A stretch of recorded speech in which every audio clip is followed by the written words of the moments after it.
Assalom qarindoshim. Kitob o'qish munbiriga xush keldingiz. Hozir anglaydiganimiz Qur'oni Karimning Uyg'urcha tarjimasi. Tarjima qilguvchi buyuk ustoz Muhammad Solih. 2-sura Baqar. Madinada nozil bo'lgan 286-oyat. 23-bab. 2-pora. Nəhayət şəfqətlik və mehribon Allah'ın ismi bilan başlayman. Bəzi ahmaq kişilər ularni, yəni Peyğəmbər əleyhissalam bilan möminlərni qarab kelib atqan qiblasidan, yəni Beytul Muqaddasdan nima yüz örgüzgəndi deydi.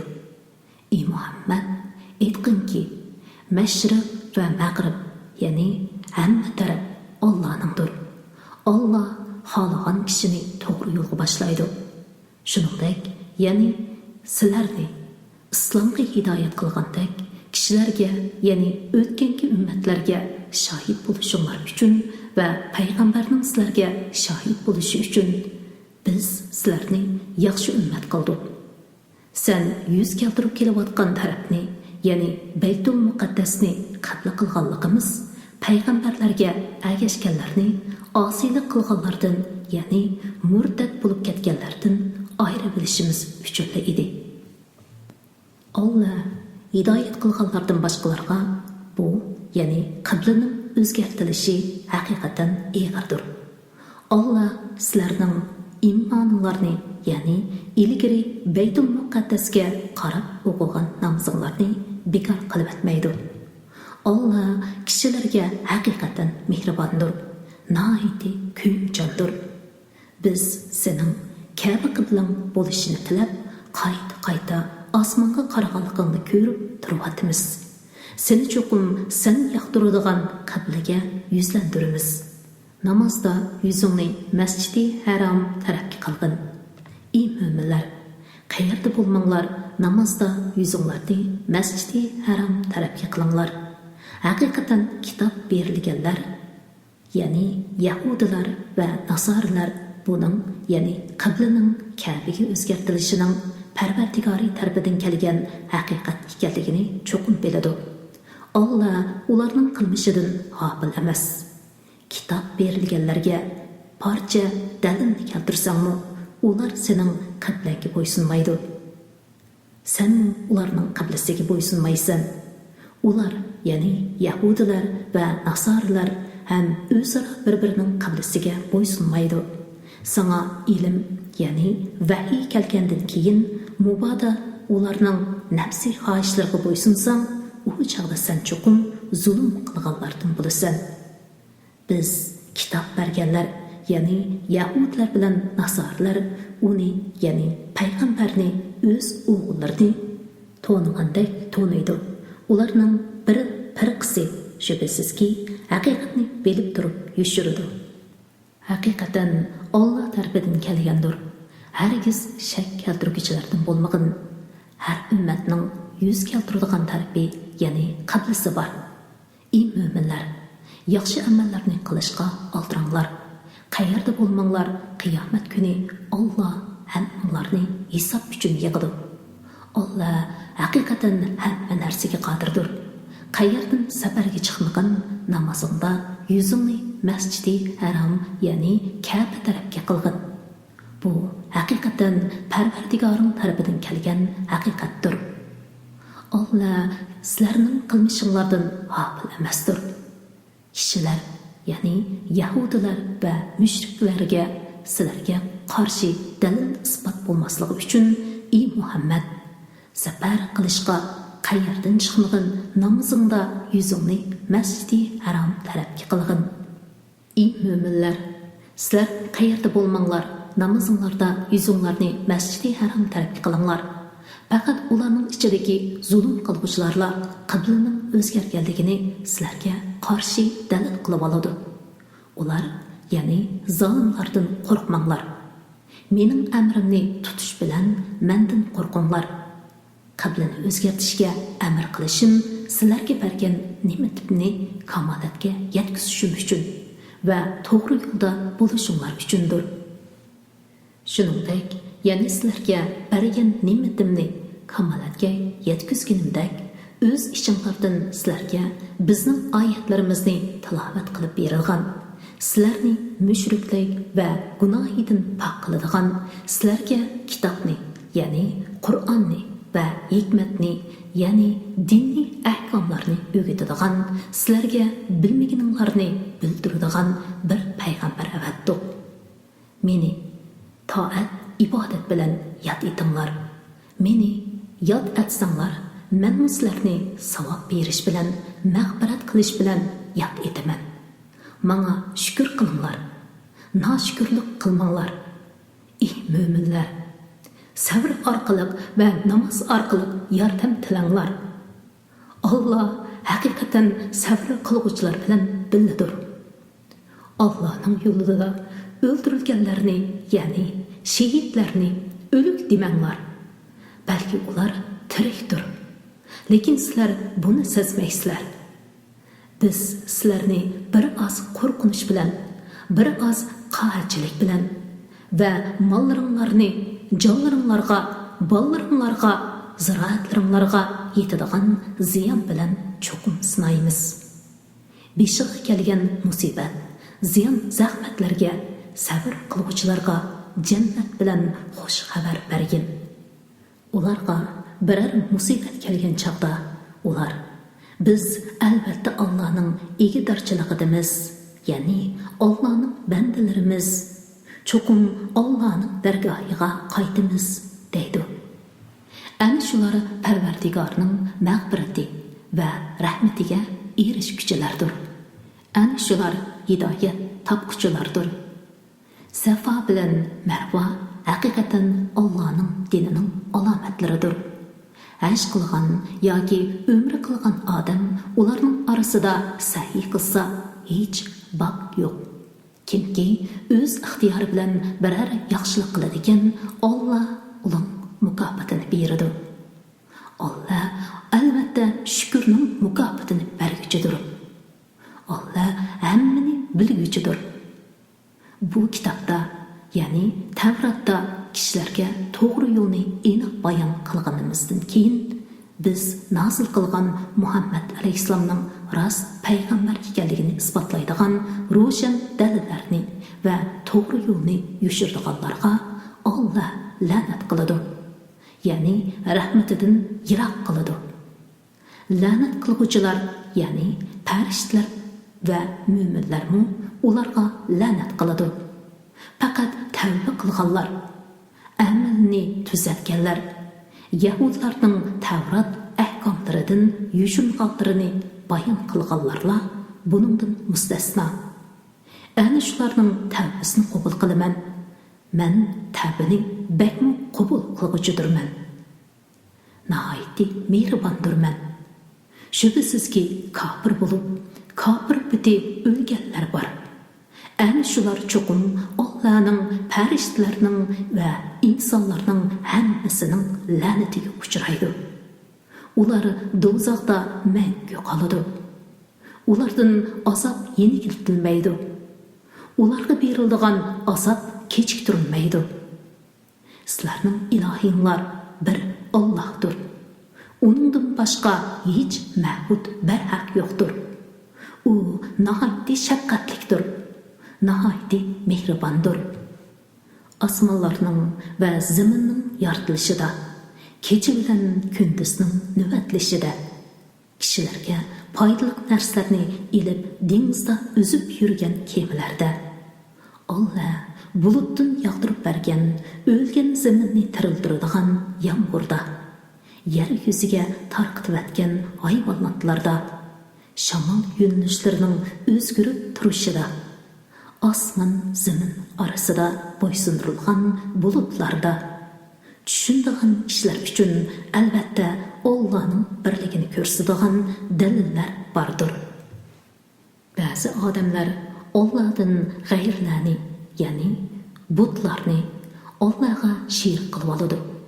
Ularni mo'minlarning Allohni do'st tutqanidek do'st tutadi, ya'ni ulug'laydi va ularga bo'ysunadi. Mo'minlar Allohni hammadan bak do'st tutquchilardir. Zolimlar qiyomat kuni o'zlariga tayyorlangan azobni ko'rgan chaqda butun kuch-quvvatning Allohga mansub ekanligini va Allohning azobining qattiq ekanligini koshki bilsa edi. Dunyoda Allohga sherik keltirganliklariga haddidan ziyoda pushaymon qiladi. Ayni vaqtda agashtirguchilar azobni ko'rib, agashguchilardan juda bo'ladi. Ularning o'zaro munosabati, ya'ni dunyodagi do'stligi uziladi. Agashguchilar, koshki bizlarga dunyoga qaytishga bo'lsa edi. Ular bizdan juda bo'lgandek, bizim ulardan juda bo'ladi, deydi. Allah ularga yomon ishlarining hasrat bo'lganligini mushundaq ko'rsatdi. Uları do'zaxdan chiqmaydi. Ey insonlar, yer yuzidagi halol, pokiz narsalarni yenglar. Shaytonning yo'llariga agashmanglar. Chunki shayton sizlarga uchuq dushmandir. Shayton sizlarni haqiqatan yomonliklarga, qabih gunohlarga va Alloh nomidan yolg'ondan Alloh sizlarga halol qilgan narsalarni harom qilgan narsalarni halol deb, sizlar bilmaydigan narsalarni aytishga buyuruydi. Har qachon ularga, ya'ni mushriklarga Alloh nozil qilgan narsaga, ya'ni Alloh payg'ambarlarga nozil qilgan vahiyga, Qur'onga agishinglar deyilsa, ular yo'q, ota-bobolarimizdan qolgan dinga agishimiz deyishidi. Ota-bobolari hech narsani tushunmagan va to'g'ri yo'lda bo'lmagan tursa, yana ularga agishamdi. Kofirlarni hidoyatga da'vat qilguvchi xuddi ma'nosini tushunmay topishni va nidonini anglaydigan chahar paylarni chaqirgan odamga o'xshaydi. Kofirlar haqni anglashdan g'asdir, haqni so'zlashdan qochidir, haqni ko'rishdan ko'rdir. Ular vaz nasihatni tushunmaydi. Ey mo'minlar, biz sizlarni rizqlantirilgan halol narsalardan yanglar. Agar Allohga ibodat qiladigan bo'lsanglar, Allohga, ya'ni Allohning had hisobsiz ne'matlariga shukr qilinglar. Alloh sizlarga o'zi o'lib qolgan hayvonni, qonni, cho'chqa go'shini, Allohdan g'ayrining, ya'ni butlarning nomi aytilib bo'g'izlangan hayvonni yeyishni harom qildi. Kimki o'z ixtiyoricha emas, ilojsizlikdan yuqorqi harom qilingan narsalardan hayotini saqlab qolgudek esa, uningga hech gunoh bo'lmaydi. Haqiqatan Alloh nihoyatda mag'firat qiluvchidir, nihoyatda mehribondir. Allah kitobda, ya'ni Tavratda nozil qilgan narsalarni yushiradigan va uni ozgina pulga sotadiganlarning qorniga yegini faqat o'tdir. Chunki ularning yegan shu harom meli ularni do'zaxga ilib boradi. Qiyomat kuni Alloh ularni xushal qiladigan so'z qilmaydi. Ularni gunohlaridan poklaymaydi. Ular qattiq azobga duchor bo'ladi. Ana shular hidoyatni gumrohlikqa, mag'firatni azobga, ya'ni jannatni do'zaxga tegishdi. Ular do'zax azobiga nima degan chidamliq? Bu qattiq azob. Shuning uchunki Alloh haqiqatan haq kitobni, Tavratni nozil qildi. Ular Tavratdagi narsalarni yushirdi va o'zgartirdi. Kitob to'g'risida ixtilof qiluvchilar cho'nqur nizodadir. Sizlarning kun chiqqan va kun botgan tarafga yuz keltirishinglarning o'zida yaxshi amalga yapmaydi.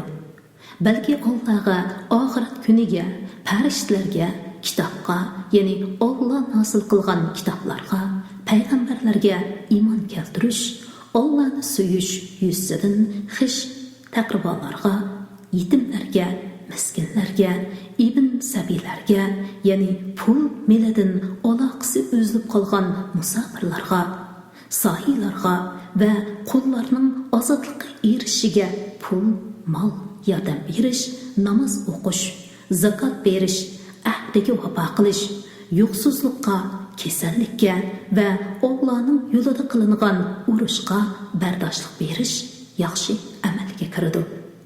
Ana shular, ya'ni yuqorqi sifatlarga ega kishilar iymonida rostchil odamlardir. Ana shular taqvodor odamlardir.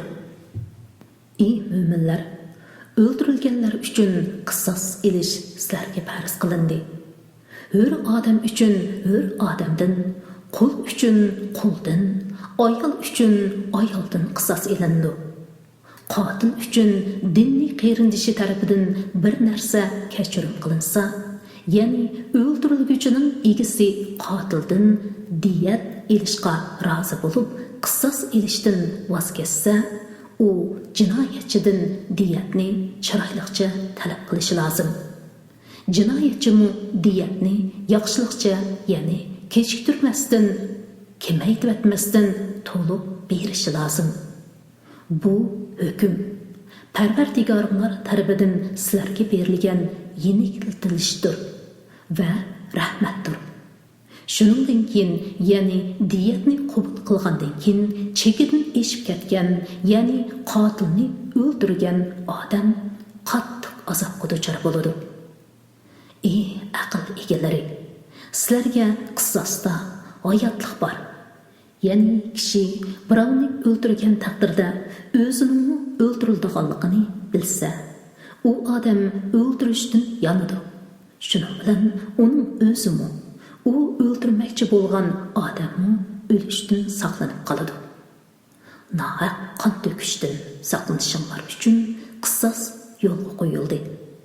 Agar sizlardan biraylan o'lish oldida ko'p mol qoldirsa, uning ota-onasiga va xish aqrabolariga odillik bilan vasiyat qilishi taqvodorlarning o'tashga tegishli burchi sifatida farz qilindi. Vasiyatni anglagandan keyin kimki uni o'zgartiradigan, uning gunohi o'zgartganlarga yuklanadi. Alloh haqiqatan hammani anglab turguchidir, hammani bilib turguchidir. Kimki vasiyat qilguchining sabaligi yoki qasdan noto'g'ri qilganligini bilib, ularning, ya'ni vasiyat qilguchilar bilan vasiyat qilguchilarning orasini tuzab qo'ysa, uningga hech gunoh bo'lmaydi. Alloh haqiqatan mag'firat qilguchidir, nihoyatda mehribondir. Ey mo'minlar, gunohlardan saqlanishinglar uchun sizlardan ilgirgilarga, ya'ni ilgirki ummatlarga ro'za farz qilmagandek, sizlarga Ramazon ro'zasi farz qilindi. Bu farz qilingan ro'za sanoqli kunlardir. Sizlardan kimki kasal yoki safar ustida bo'lib ro'za tutmagan bo'lsa, tutmagan kunlarni, ya'ni qazosini boshqa kunlarda tutsin. Ro'zani qiyinlik yoki ojizlik tufaylidan mushaqqat bilan orom tutadigan kishilar tutmasa, kunligi uchun bir miskin to'yg'udak tomoq fidya berishi lozim. Kimki fidyani belgilagan miqdoridan ortiq bersa, bu o'zi uchun yaxshidir. Agar bilsanglar, ro'za tutish sizlar uchun eg'iz ochiq yurishdan va fidya berishdan yaxshidir. Ramazon oyida Qur'on nozil bo'lishga boshladi. Qur'on insonlarga yetakchidir. Hidoyat qilguvchi va haq bilan nohaqni ayiruvchi ro'shan oyatlardir. Sizlardan kimki Ramazon oyida hozir bo'lsa, Ramazon ro'zasini tutsin. Kimki kasal yoki safar ustida, ya'ni musofir bo'lib tutmagan bo'lsa, tutmagan kunlar uchun boshqa kunlarda tutsin. Alloh sizlarga osonlikni xohlaydi, taslikni xohlamaydi. Og'zinglar uchiq yurgan kunlarning qazosini qilish bilan Ramazon ro'zasining sonini to'ldirishinglarni, sizlarni hidoyat qilganligiga Allohni ulug'lashinglarni, uning in'omlariga shukr qilishinglarni xohlaydi. Mening bandalarim sendan men to'g'riliq so'rasa, ularga aytqinki, men haqiqatan ularga yaqinman. Ya'ni ularning ahvolini, so'zlarini bilib turaman. Маңа дуа қылса, мен дуа қылғучының дуасыны ижабат қылыман. Олар тоғры yol тепіш үшін менің дәбітімні қобыл қылсын. Вә маңа иман етсін. Яғни, әміше иман білен болсын. Роза кечелерді аялларымларға екіншілік қылыш сілерге алал қылынды. Олар сілер үшін киімдір. Яғни, олар сілерге арылышып яшайды. Вә киім бәдәнге епішқандек епішеді.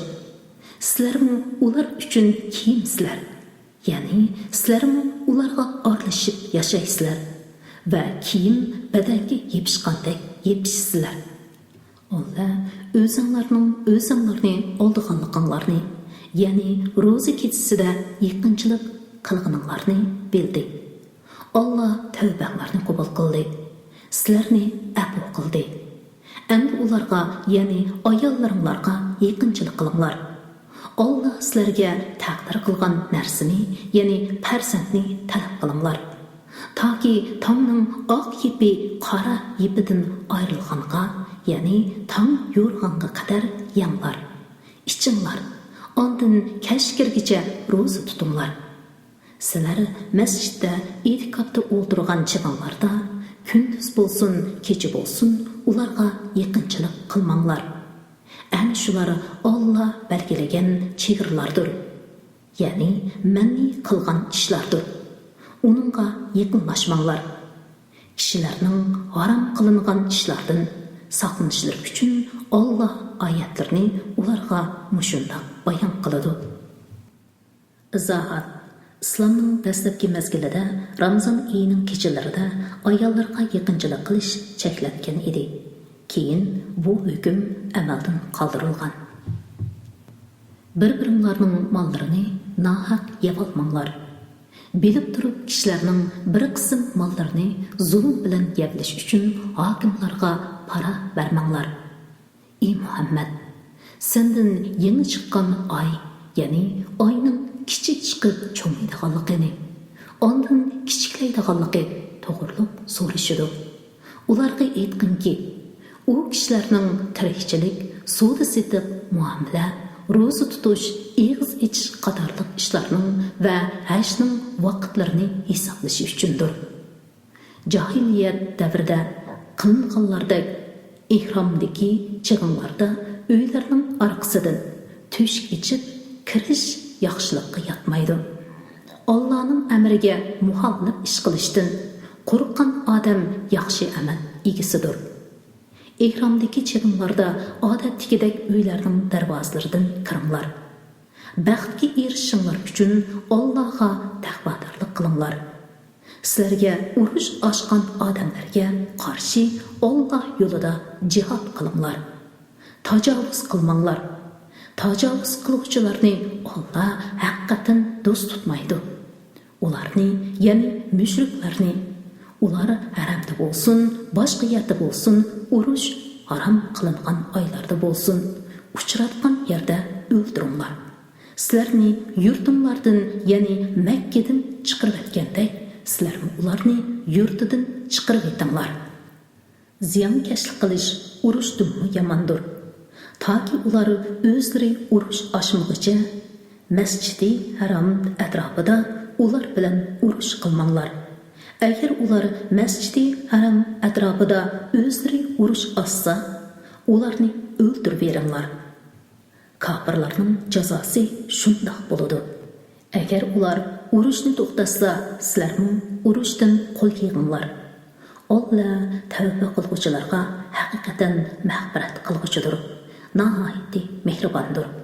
Taki ziyonkashlik tugagan va Allohning dini yo'lga qo'yilganiga qadar ular bilan urushinglar.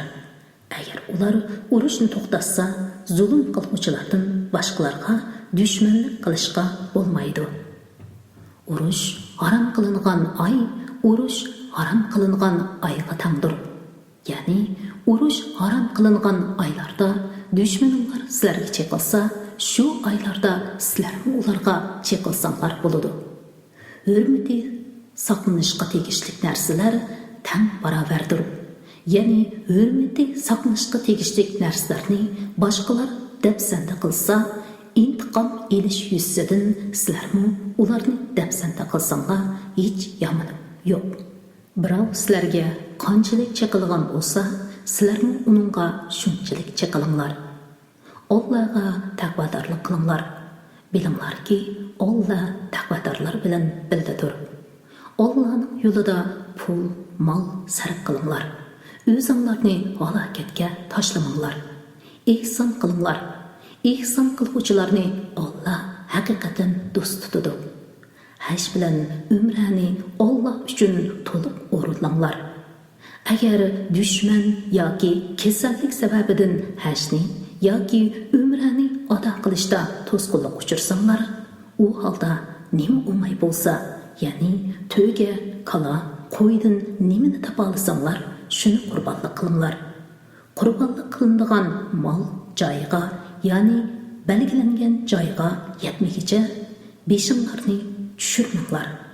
Sizlardan kimki kasal, ya'ni chechini tushirsa ziyon qiladigan kasal yoki beshida illat, ya'ni bosh og'riqi, pitqa o'xshashlar bo'lib, beshini tushirsa fidya qilish yuzasidan 3 kun ro'za tutsin yoki 6 miskinga 3 sa sadaqa bersin yoki biror mol qurbonlik qilsin.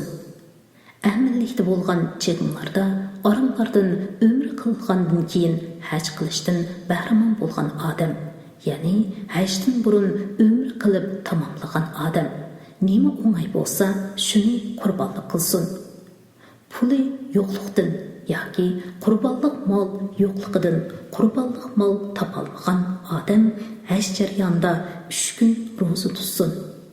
Hajdan qaytgandan keyin 7 kun ro'za tutsin. Uning hammasi 10 kun bo'ladi. Mana bu, ya'ni umr qilgan odamga qurbonlik qilish lozimligi yoki ro'za tutish haqidagi hukm Masjidi Haram doirasida, ya'ni haramda o'ltirishlik bo'lmagan ishlar uchundir. Allohga taqvodorlik qilinglar. Bilinglarki, Allohning azobi qattiqdir. Haj vaqti ma'lum bir qancha oydir, ya'ni Shavvol, Zulqayda oylari va Zulhijja oyining 10 kunidir. Bu oylarda haj qilishni niyat qilgan, ya'ni ihrom bog'lagan odamning jinsiy aloqa qilishi, gunoh qilishi va janjal qilishi man'i qilindi. Sizlar qandoqliki yaxshi amalni qilsanglar, Alloh uni bilib turadi. Oxiratdagilar uchun zot zohira ilib bilinglar. Eng yaxshi zot zohira taqvodorlikdir. Aql egalari, mana taqvodorlik qilinglar. Parvardigoringlardan haj mavsumida tijorat va boshqa ovqat orqali rizq talab qilsanglar, sizlarga hech gunoh bo'lmaydi. Arafatdan qaytgan chog'inglarda Mash'ari haramda, ya'ni Muzdalifada Allohni yod etinglar. Alloh sizlarni hidoyat qilganligi uchun uni yod etinglar. Ilgari sizlar haqiqatan gumroh edinglar. Ya'ni Alloh sizlarni hidoyat qilishdan ilgari gumrohlar qatorida edinglar. Undan keyin sizlar Arafatdan kishilar qaytgan joy bilan qaytdinglar. Allohdan mag'firat talab qilinglar. Alloh haqiqatan nihoyatda mag'firat qiluvchidir, nihoyatda mehribondir. Sizlar hajga oid ibodatlarni ado qilgandan keyin Allohni bo'lsa ota-bobonglarni faxrni yod etgandek yoki undan ziyoda yod etinglar. Ba'zi kishilar, "Ey Parvardigorimiz, bizga nasibimizni bu dunyoda bergin" deydi. Halbuki uningga oxiratda yaxshilikdan hech nasibi yo'qdir. Ba'zi kishilar, "Parvardigorimiz, bizga bu dunyoda yaxshilik ato qilgin, oxiratda mu yaxshilik ato qilgin, bizni do'zax azobidan saqlagin" deydi. Ana shular o'zlari qilgan amallarining mo'l mevasini ko'radi. Allohning hisob elishi tezdir. Ya'ni shuncha ko'p xaloyiqdan qisqa vaqt ichida hisob elib bo'ladi. Sanoqli kunlarda, ya'ni tashrif kunlarida Allah'ını yad etinglar. Yani namazlarının ahırida tekbir etinglar. Minadın oldurab 2 günde qaytgan odamga hech gunoh bo'lmaydi. Ta'xir qilib qaytgan odamga hech gunoh bo'lmaydi. Yuqorqi ahkomlar taqvodorlik qilib hajni to'liq ado qilmoqchi bo'lgan odam uchundir. Allohdan qo'rqinglar. Bilinglarki, sizlar hisob uchun Allohning dargohiga yig'ilasizlar. Ey Muhammad, kishilar orasida shundoq odam borki, uning dunyo tirikchiligi to'g'risidagi so'zi seni qiziqtiradi. Lekin u yolg'onchi, munofiqdir. U dilidagi narsaga, ya'ni dili boshqa, tili boshqa emasligiga Allohni guvoh qiladi. Halbuki u sana va sana ergashuvchilarga ashaddiy dushmandir. Ko'rinishda u shirin so'z orqali dindor qiyofatga kirib oladi. U huzuridan qaytgandan keyin zaminida buzuqchilik qilish uchun va ziroatlarni, hayvonotlarni halok qilish uchun tirishadi. Uning buzg'unchiligi amalda insonlarni halok qilish uchundir. Chunki ziroatlarsiz va hayvonotlarsiz insonlarning yashay olishi mumkin emas. Alloh buzuqchilikni yoqtirmaydi. Uningga vas-nasihat qilinib, yomon so'z harakatlaridan qaytib, Allohdan qo'rqin deyilsa, g'ururi uningga gunoh yuklaydi. Ya'ni haqdan takabburligi bilan bosh tortib, fitna basatda texmi afzallaydi. Uningga jahannam yetarlikdir. Jahannam nihoyatda yomon joydir. Ba'zi kishilar borki, ular Allohning rizosi uchun jinni pido qiladi. Qilgan amali bilan faqat Allohning roziligini tilaydi. Alloh bandalariga to'liq marhamatlidir.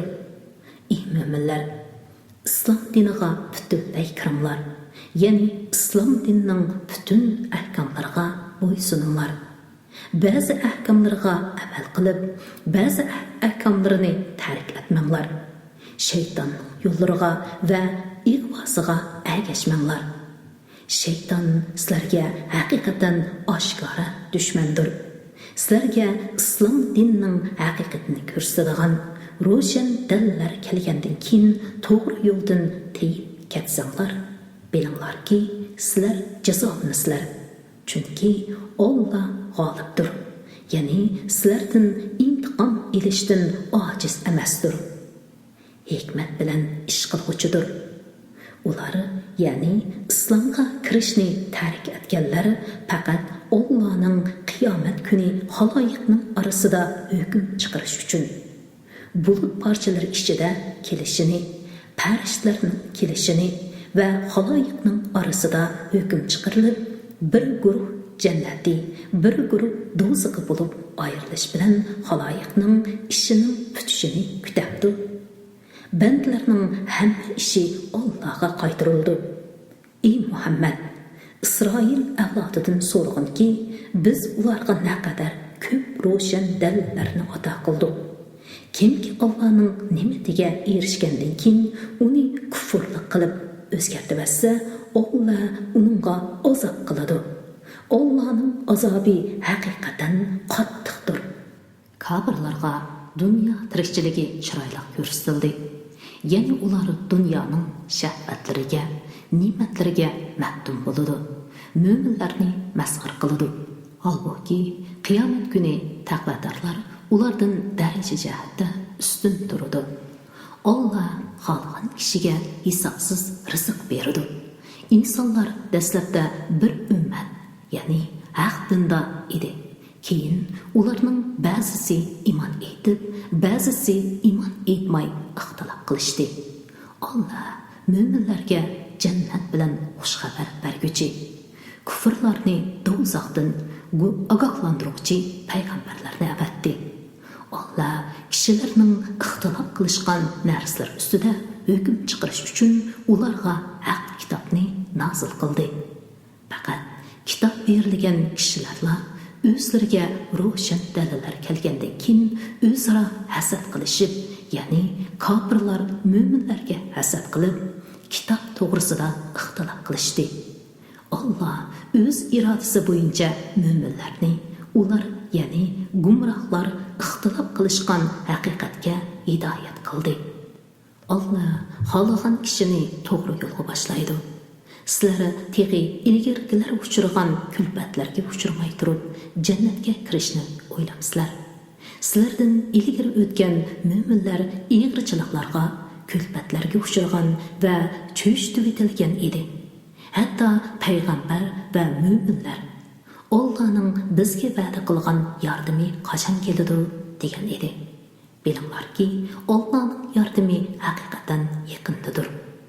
Ey Muhammad, senden mollarini qandoq sarf qilsa bo'ladiganligini so'raydi.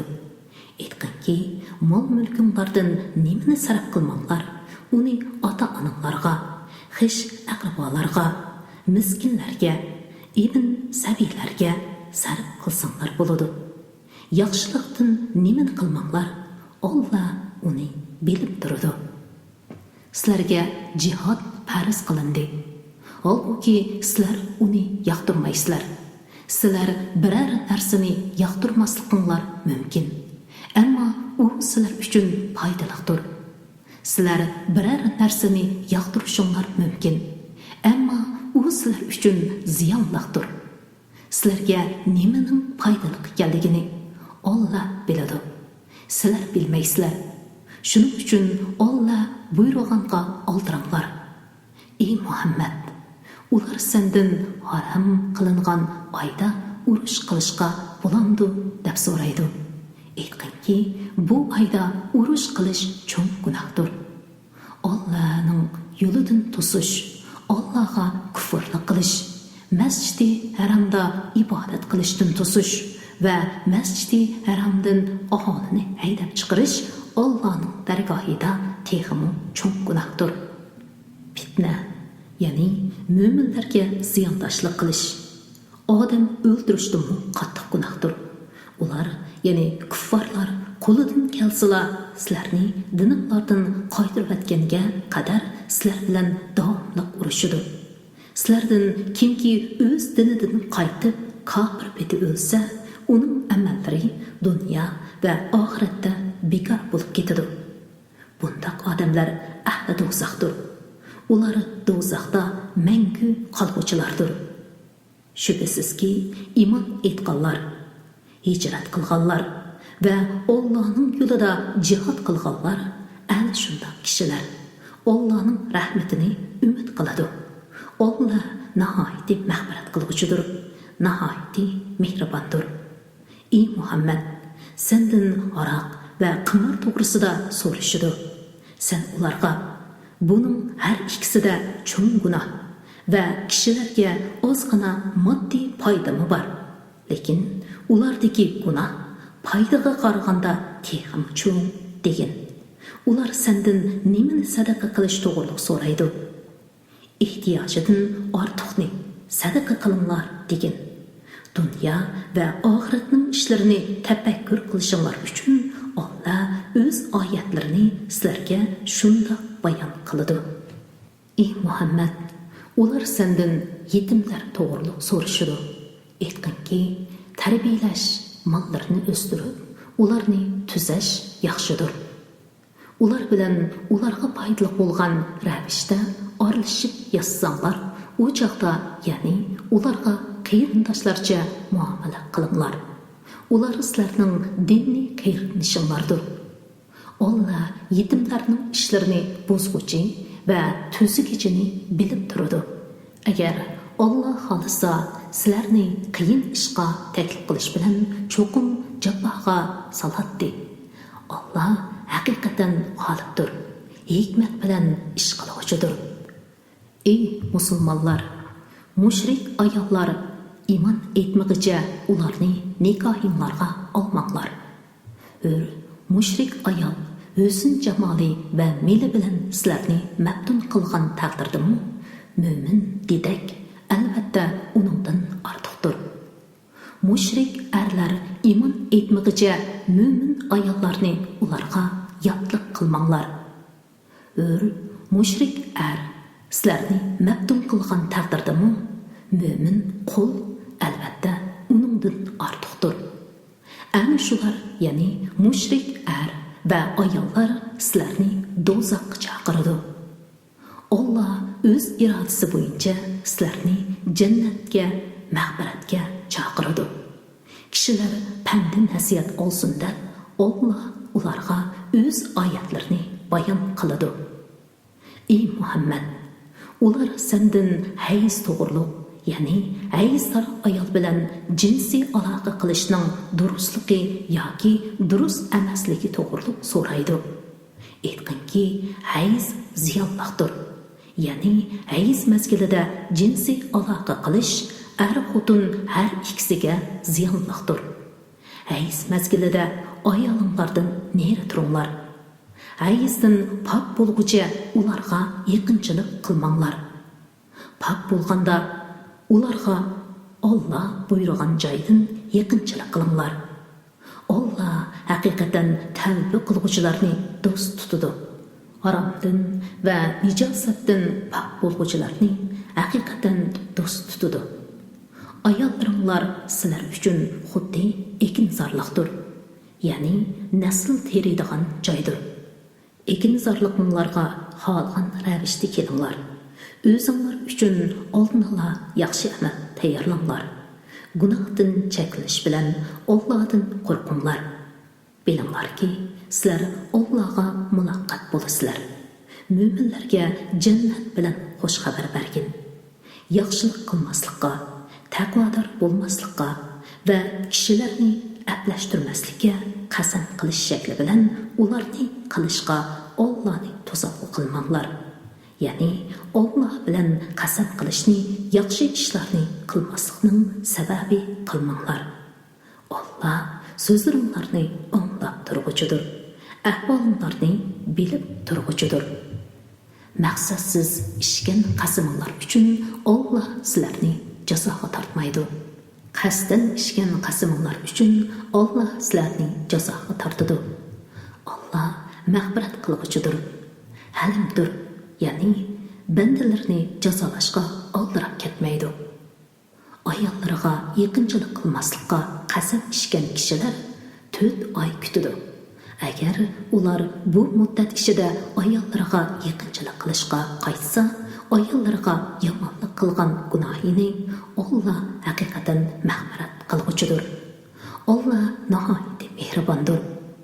Agar ular taloq qilish niyatiga kelsa, Alloh haqiqatan ularning so'zlarini anglab turg'uchidir. Niyatlarini bilib turg'uchidir. Taloq qilingan ayollar 3 hayz o'tguncha iddat tutdi. Agar ular Allohga oxirat kuniga ishonadigan, bachchadonlardan Alloh yaratgan narsani, ya'ni bolani yoki hayzni yushirishi durust emas. Ularning erlari agar aplish qilishni xohlasa, shu muddat ichida ularni qaytarib kelishga boshqalarga qaraganda eng haqlidir. Ayollar ustida erlarning haqlari bo'lganidek, erlar ustida ayollarning haqlari bor. Ya'ni ayollar muvaffaq darajada huquqdan bahramand bo'lishi kerak. Muvaffaq darajada majburiyatni o'tishi kerak. Ayollarga mahr berish va ularning turmushini qamtash majburiyatlari erlarga yuklanganlikdan erlar ayollardan bir daraja ortiqligiga ega. Allah g'olibdir, hikmat bilan ish qiluvchidir.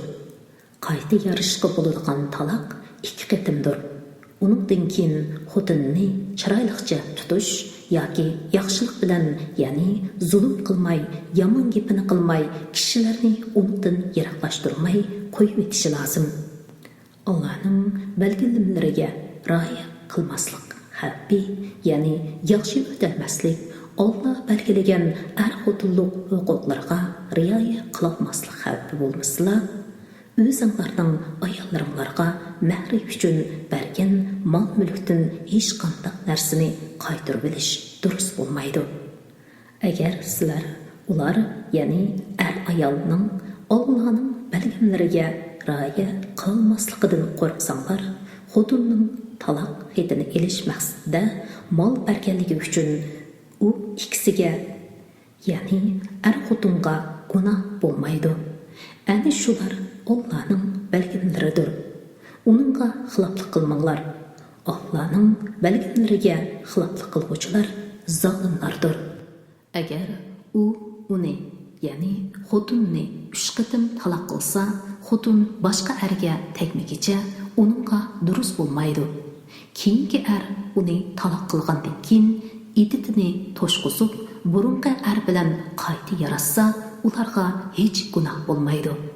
Agar ular Allohning belgilaridan rioya qila oladiganligi, ya'ni qayta yarashgandan keyin yaxshi o'talaydiganligini tasavvur qilsa, bu Allohning belgilaridirki, Alloh uni biladigan, ya'ni ishning oqibatiga ta'min etadigan qalb uchun bayon qiladi. Sizlar ayollarni taloq qilgan bo'lsanglar, ularning iditi to'shay deb qolgan bo'lsa, ular bilan chiroyliqcha yarashib, ularni nikohinglarda tutinglar. Yoki ularni yaxshilik bilan qo'yib etinglar. Zulm qilish maqsadida ziyon yetkazib, ularni tutib olmanglar. Kimki shunda qiladi ekan, ya'ni kimki chiroyliqcha uy tutish niyati bilan emas, balki iditini uzartib zulm qilish niyatida xotinni bilan yarashadi ekan, o'ziga o'zi zulm qilgan bo'ladi. Allohning oyatlarini kulga qilib olmanglar. Ya'ni Allohning ahkomlarini xiloflik qilish yo'li bilan masxara qilmanglar. Allohning sizlarga bergan ne'matini va sizlarga vaz nasihat qilish uchun nozil qilgan kitobini, hikmatini, ya'ni kitobidagi ahkomlarni yod etinglar. Allohga taqvodorlik qilinglar. Bilinglarki, Alloh har narsani bilguchidir. Agar sizlar ayollarni taloq qilgan bo'lib, ularning iditi to'shqan va qoida bo'yicha tegmoqchi bo'lgan bilan bitishgan bo'lsa, ularni nikohlashdan to'smanglar. Buning bilan ichinglardan Allohga va oxirat kuniga iymon keltirganlarga nasihat qilinadi.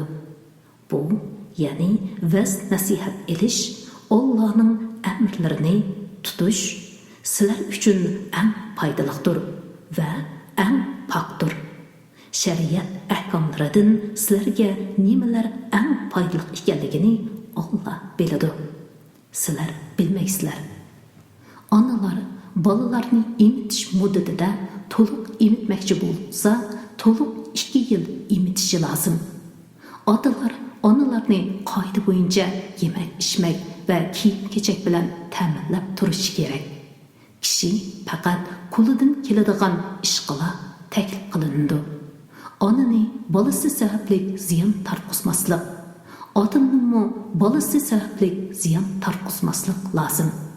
Agar ota o'lib ketsa, uning varisi otaga o'xshash mas'uliyatni, ya'ni ona bo'lg'uchiga nafiqa berish va uning haqlariga rioya qilish qatorliqlarni o'z ustiga elishi kerak. Agar ota-ona kengashib bolani 2 yil to'shmasdilla ayirib etmoqchi bo'lsa, ularga hech bir gunoh bo'lmaydi. Agar bolalarni inikonlarga emitmoqchi bo'lsanglar, qoida bo'yicha ularning haqqini bersanglarla, sizlarga hech gunoh bo'lmaydi. Allohdan, ya'ni Allohning amriga muxolifatchilik qilishdan qo'rqinglar. Bilinglarki, Alloh sizlarning qilgan amalinglarni ko'rib turg'uchidir. Ichinglarda o'zi vafot bo'lib, ayollari qilib qolgan kishilar bo'lsa, ayollari 4 oy 10 kun iddat tutishi lozim. Iddati to'shqandan keyin o'zlari to'g'riliq qoida bo'yicha ish qilsa, sizlarga, ya'ni shu ayollarga ig'dorchilik qiluvchilarga hech gunoh bo'lmaydi. Alloh sizlarning qilgan amallardan xabardordir. Iddati to'shmagan ayollarga ularning oldiganliklarini bo'rtib o'tsanglar yoki buni dilinglarda yushirin tutsanglarla, sizlarga hech gunoh bo'lmaydi. Ularga eg'iz ochadiganliginglar Allohga ma'lumdir. Lekin ular bilan yushirin va'dalashib qo'ymanglar. Faqat oshkor aytilsa kishi hijib bo'lmaydigan muvaffaq so'zi qilsanglar bo'ladi. Iditi to'shmug'icha ularni nikohinglarga elishga bel bog'lamanglar. Bilinglarki, Alloh dinlardagini bilib turadi. Uningdan, ya'ni Allohning amriga xiloflik qilib jazolanishdan hazar qilinglar. Bilinglarki, Alloh nihoyat mag'firat qiluvchidir. Allohdan qo'rqib, gunohdan cheklanganlarga alimdir. Ya'ni osiylik qilganlarni jazolashga oldirib ketmaydi. Agar sizlar ayollaringlarga yaqinchilik qilmay yoki mahri tayinlamay turib, ularni taloq qilsanglar, ya'ni nikohinglarga olgan ayol bilan bir yerda bo'lmagan yoki mahrini muayyanlashtirmagan sharoitda uni qo'yib olsanglar, sizlarga hech gunoh bo'lmaydi. Lekin uningga mut'a, ya'ni belgili miqdorda pul mol berishinglar kerak. Ularga narsa beringlar. Boy o'z holiga yarasha, kambag'almi o'z holiga yarasha qoida bo'yicha bersin. Bu yaxshi odamlarning o'tashga tegishli majburiyatidir. Agar sizlar ularga yaqinchilik qilishdan ilgari va mahri tayinlanib bo'lgandan keyin taloq qilsanglar, tayinlangan mahrining yarmini beringlar. Ammo ayollar o'tini, ya'ni mahridan voz kechib butunlay olmasa yoki nikohning tuguni o'z ilkida bo'lgan erlar o'tinsa, ya'ni tayinlangan mahrining hammasini bersa, shu bo'yicha bir taraf qilish lozim. Sizlar o'tinsanglar, o'tingan odam taqvodorlikqa eng yaqindir. O'zaro ihson qilishni unutmanglar.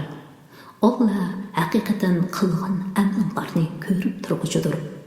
5 namozni bo'libmi namoz degarni davomlashtiringlar. Ya'ni butun shartlari bilan vaqtida to'liq ado qilinglar.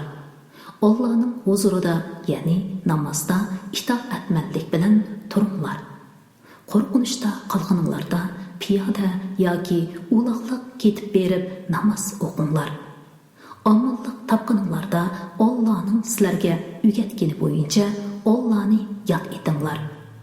Ya'ni qo'rqinish tugganda Alloh namozni qanday o'tashga amr qilgan bo'lsa, to'liq arkonlar bilan shunday o'tanglar.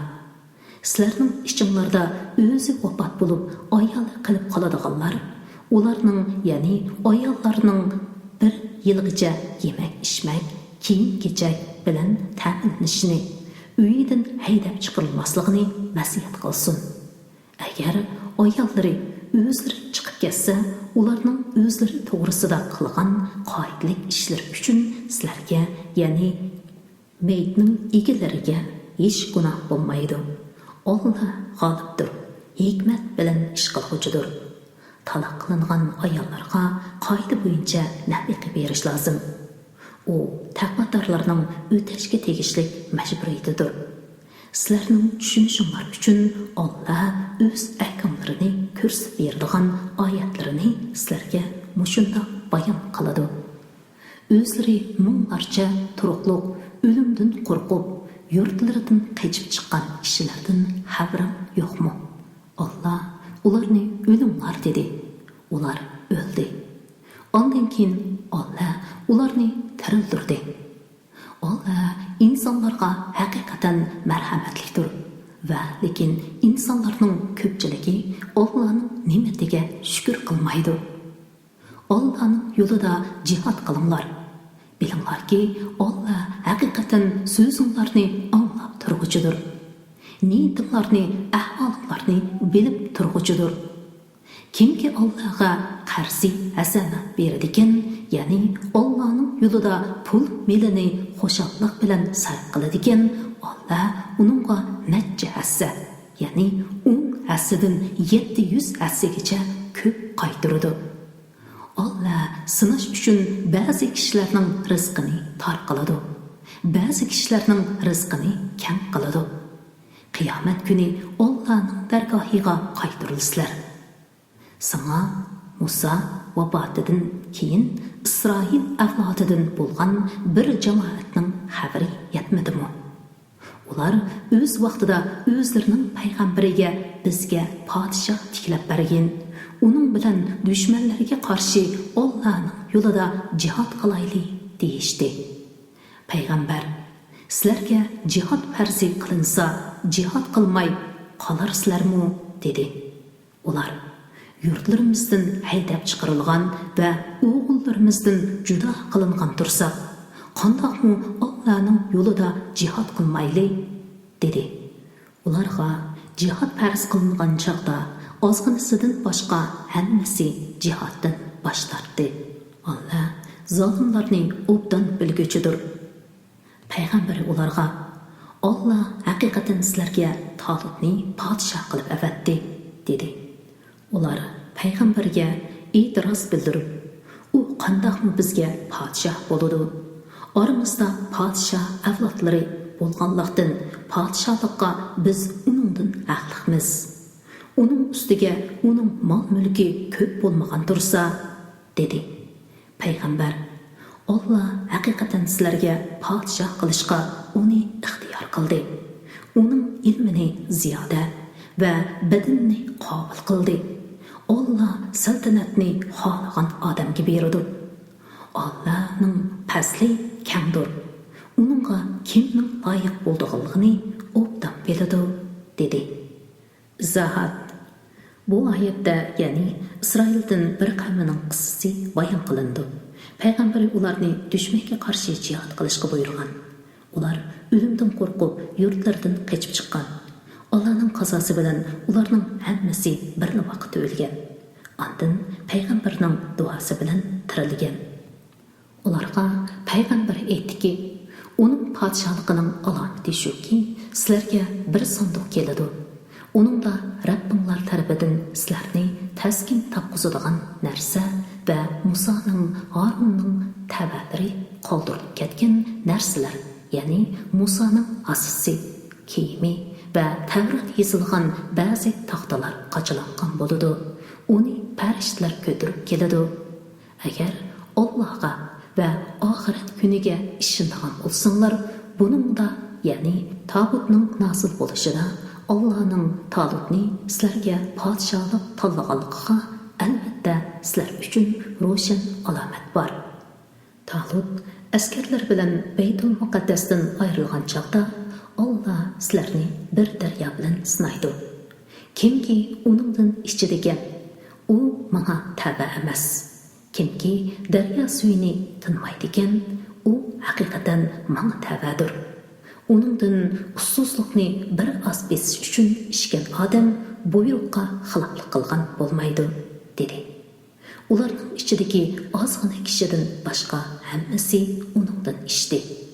Talut va uningga iymon etgan kishilar daryodan o'tgan chog'da dushmanning ko'pligini ko'rib, qo'rqinishga tushib, ularning bir firqasi bugun biz Jalut va uning askarlari bilan urushishga taqib keltirolmaymiz, dedi. Talutning tavalaridan Allohga muloqot bo'lishga e'tiqod qilganlar Allohning irodasi bilan oz jamoa ko'p jamoa ustidan g'alaba qiladi, dedi. Alloh chidamliq ko'rsatuvchilar bilan billadir.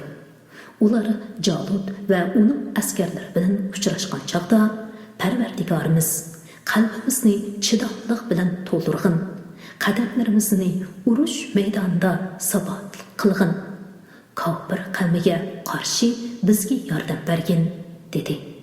Mo'minlar Allohning irodasi bilan kofirlarni mag'lub qildi. Davud Jalutni o'ldirdi. Alloh Davudga saltanatni, hikmatni, ya'ni payg'ambarlikni berdi. Uningga xohlagan narsalarni, ya'ni foydali ilmlarni bildirdi. Alloh insonlarning ba'zisini ba'zi bilan mudofaa qilib turmasa, ya'ni kuchli tajovuzchiga uningdan kuchli bo'lgan birsini obrada qilmasa edi, yer yuzi albatta passaqqa aylanadi, ya'ni xarobalikqa yuzlanadi. Lekin Allah yomonlikni ustunlikka ega qilmaslik bilan butun jahon ahliga marhamat qilg'uchidir. Bu Allohning oyatlaridirki, uni biz sana to'g'ri ravishda o'qib beramiz. Ey Muhammad, sen albatta Allohning da'vatini yetkazish uchun avatilgan payg'ambarlarning birisan. Buyuk marhum Muhammad Solih ustoz qon tarini oqizib tarjim qilgan Qur'oni Karim bugun 42 batgacha o'qib tamomlandi. Keyingi o'qishliq 3-pora, ya'ni 43-batdan boshlandi. Allohga omonat.